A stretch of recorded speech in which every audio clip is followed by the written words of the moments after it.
Channel को subscribe करके बने रहिए न्यूज गुरु के साथ। बढ़ते हैं आज की ताज़ा खबर की। दुर्घटना में एक साइकिल सवार गंभीर रूप से घायल हो गया। घटना आसनसोल की कुल्टी थाना के चौरंगी फाड़ी अंतर्गत राष्ट्रीय राजमार्ग 19 के बगल सर्विस रोड पर घटी।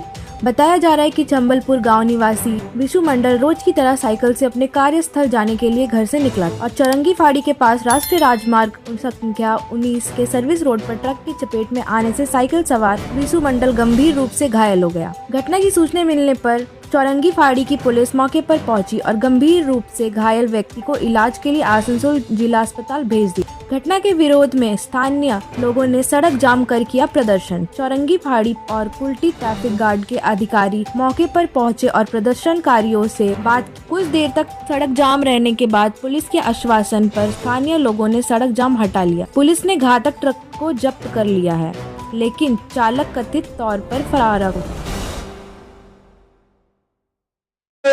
প্রথমত বলি আমাদের লোকাল চলবলপুরের ছেলে দিনমজুর ডেলি আনে ডেলি খায় যাচ্ছিল।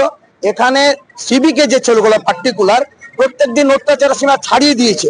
প্রত্যেকটা গাড়িকে দাঁড় করিয়ে টাকা রাত্রেবেলা হলে লাইট গুলো অফ করে দিচ্ছে, গাড়ি না দিলে ড্রাইভার গুলোর উপর অত্যাচার। লোকালকে বলে আমরা কেয়ার করি না, এবার কাকে কাকে পয়সা দেয় আমরা জানি না। প্রত্যেকদিন এই জায়গাটা একটা মৃত্যুর মরণ ফান দাঁড়িয়েছে। আমরা লোকাল ছেলেরা বারবার প্রতিবাদ করার পরেও কোনো ধরনের হয়নি। আজকে একটা ঘটনা হয়েছে, একটা গরিব ছেলের মনে হয় পাটা বাদ দিতে হবে। আমাদের এখন মনে হয় যতটুকু অ্যাসুরেন্স দিয়েছে আমাদের চৌরঙ্গীর আইসি উনি ছিলেন, আমাদের নতুন এসছেন চিন্ময় বাবু, উনি ছিলেন, অ্যাসুরেন্স দিয়েছে যে আমরা এরপর থেকে স্টেপ নেব। আর যে ছেলেটা এখন ভিকটিম মানে অ্যাক্সিডেন্ট সে হসপিটালাইজে গেছে, তার যত ক্ষতিগ্রস্ত তার কথা দিয়েছে, গাড়িকে ধরার চেষ্টা চলছে। আশা করি মনে হয় ধরা পড়ে গেছে।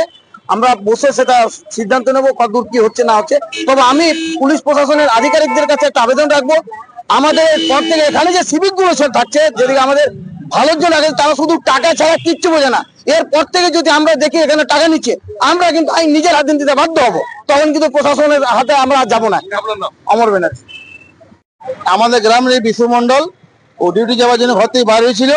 একটা 65 নম্বরের ট্রাক এই জামতলা দিয়ে ঘুরছিল।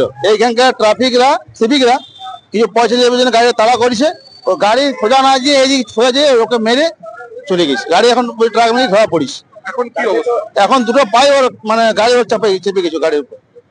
তো আপনারা তো রাস্তা অবরোধ করলেন, কোন রাস্তা অবরোধ? রাস্তা হবে না, 8 ঘন্টা ছিল। কি আশ্বাস? এখন পুলিশ বললে স্টেটমেন্টে সব খরচা দেওয়া হবে, এইভাবে ইয়ে করা হয়েছে এবং ফ্যামিলিটা দেখা হবে। ফ্যামিলিতে কেউ নাই সেরকম। গাড়ি আটক হয়েছে? গাড়ি আটক হয়ে গেছে। কি চাইছেন আপনি?